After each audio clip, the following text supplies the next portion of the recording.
కర్ణాటకలో ఘోర బస్సు ప్రమాదం జరిగింది. ప్రైవేట్ ట్రావెల్స్ బస్సును లారీ ఢీకొట్టింది.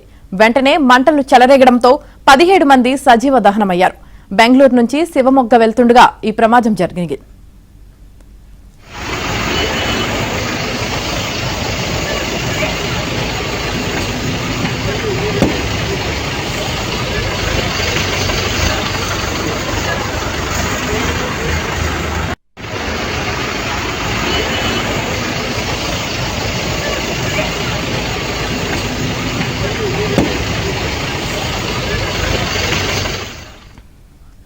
కర్ణాటకలో ఘోర బస్సు ప్రమాదం జరిగింది. ప్రైవేట్ ట్రావెల్స్ బస్సును లారీ ఢీకొట్టింది. వెంటనే మంటలు చెలరేగడంతో 17 మంది సజీవ దహనమయ్యారు. బెంగళూరు నుంచి శివమొగ్గ వెళ్తుండగా ఈ ప్రమాదం జరిగింది.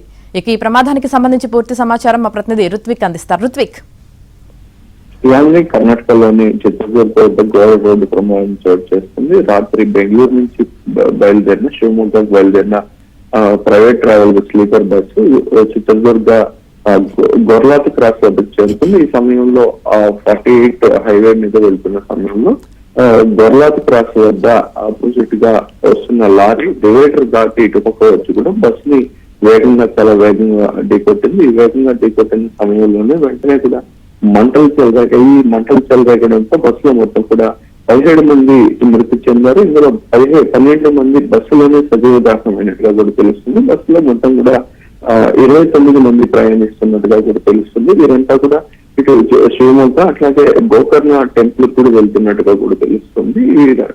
ఎక్కువ హాలిడేస్ రావడం, క్రిస్మస్ హాలిడేస్ రావడం, ఇయర్ ఎండింగ్ హాలిడేస్ ఉండడంతో చాలా మంది కూడా ఇటు గోకర్ణ పర్యాటక ప్రాంతంలోనే అటు సైడ్ వెళ్లేందుకు కూడా వెళ్తున్నట్టుగా కూడా ఇందులో మృతుల సంఖ్య బట్టి తెలుస్తుంది. ఈ మృతులంతా కూడా బెంగళూరు నుంచి వెళ్తున్నారు. ఎక్కువగా కూడా శివమొగ్గ కంటే కూడా గోకర్ణ ప్రాంతంలో వెళ్లేవారే ఎక్కువగా ఉన్నట్టుగా కూడా తెలుస్తుంది. ఇది ఎక్కువగా కావడంతో అందరూ కూడా గాఢ నిద్రలో ఉన్నారు. ఒక్కసారిగా కూడా బస్సును ఢీకొట్టడం, వెంటనే మంటలు రావడంతో వారంతా కూడా తప్పించుకునే అక్కడి నుంచి బయటపడే మార్గం కూడా లేకపోయింది. ఎక్కువగా కూడా ఇందులో మహిళలు, చిన్నారులు కూడా ఉన్నట్టుగా కూడా తెలుస్తుంది. ఈ మృతుల సంఖ్య మరింతగా కూడా పెరిగే విధంగా కూడా తెలుస్తుంది. 12 మంది పూర్తిగా కూడా బస్సులో, లారీ అట్లాగే బస్సు రెండు కూడా మంటల్లో చిక్కుకోవడం, భారీగా మంటలు వ్యాపించడంతో కూడా అందరూ కూడా ఎక్కువ మృతుల సంఖ్య పెరిగింది. దీంట్లో 17 మంది మృతుల్లో 12 మంది బస్సులోనే సజీవ దహనమయ్యారు. కొంతమంది అక్కడి నుంచి బయటపడిన వారిని అక్కడ చిత్తూరుగా ప్రభుత్వ ఆసుపత్రికి తరలించి వైద్య సేవలు అందిస్తున్నారు. మృతుల సంఖ్య పెరిగే అవకాశం ఉందని కూడా తెలుస్తుంది. ప్రస్తుతం దీనికి సంబంధించి విచారణ అయితే కొనసాగుతుంది. ఇటు బస్సు, లారీ ఇటు పక్క రావడానికి, ఢీకొట్టడానికి కూడా వ్యవస్థ అనేది ప్రాథమికంగా విచారణ చేపడుతున్నారు. అయితే పూర్తిగా కూడా లారీ బస్సు పూర్తిగా కూడా కాలిపోవడంతో ఆ మార్గంలో కూడా ట్రాఫిక్ జామ్ అనేది ఏర్పడింది. ప్రస్తుతం అయితే ట్రాఫిక్ ని క్లియర్ చేసి కూడా అక్కడ సహాయక చర్యలు అయితే చేపట్టారు. ఇటు గాయపడిన వారికి మెరుగైన వైద్య సేవలు అందించేందుకు కూడా ఇటు కర్ణాటక ప్రభుత్వం కూడా ఇప్పటికే కూడా అధికారులను ఆదేశించడం జరిగింది. మెరుగైన వైద్య సేవలు అందించడానికి కానీ అక్కడ పరిస్థితులు హెల్ప్ లైన్ ఏర్పాటు చేసి మృతుల వివరాలను తెలిపేందుకు పూర్తి స్థాయిలో అయితే ఏర్పాటు చేశారు. బస్సులో సజీవ దహనమైన వారిని గుర్తించేందుకు కూడా ప్రయత్నాలు మొదలు పెట్టారు. ఫోరెన్సిక్ నిపుణులు కానీ అక్కడ భద్రతా సిబ్బంది కానీ చేరుకుని అక్కడైతే సహాయక చర్యలు అయితే చేపట్టారు. అయితే రుత్విక్, మరి ఈ ప్రమాదంలో గాయపడిన వారి పరిస్థితి ఎలా ఉంది రుత్విక్?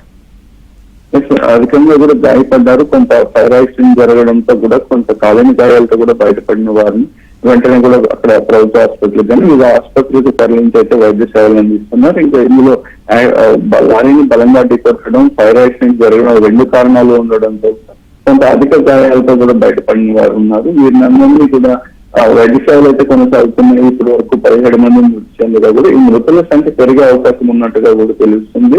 మరికొద్దిసేపు తర్వాత పూర్తిగా కూడా అక్కడ అధికారులన్నీ కూడా సహాయక చర్యలు ప్రారంభించే పరిస్థితి ఉంటుంది.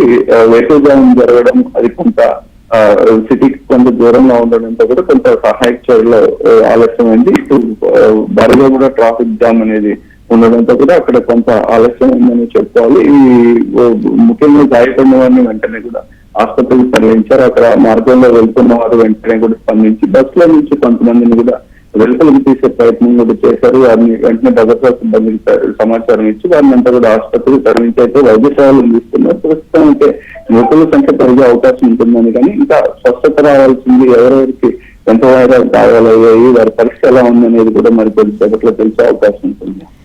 అదేవిధంగా రుత్విక్, మరి ఈ ప్రమాదం జరిగినప్పుడు బస్సులో ఎంతమంది ప్రయాణికులు ఉన్నారన్నది ఏమన్నా తెలిసిందా? మొత్తం కూడా 33 మంది కెపాసిటీ ఉండగా కూడా ఇందులో 29 మంది ప్రయాణిస్తున్నట్టుగా కూడా తెలుస్తుంది. ఈ 29 మందిలో కూడా ఎక్కువగా కూడా ముందు భాగంలో ఉన్నవారు మృతి చెందారు, వెనక భాగంలో ఉన్నవారు కొంత సేవయ్యారని చెప్పుకోవాలి.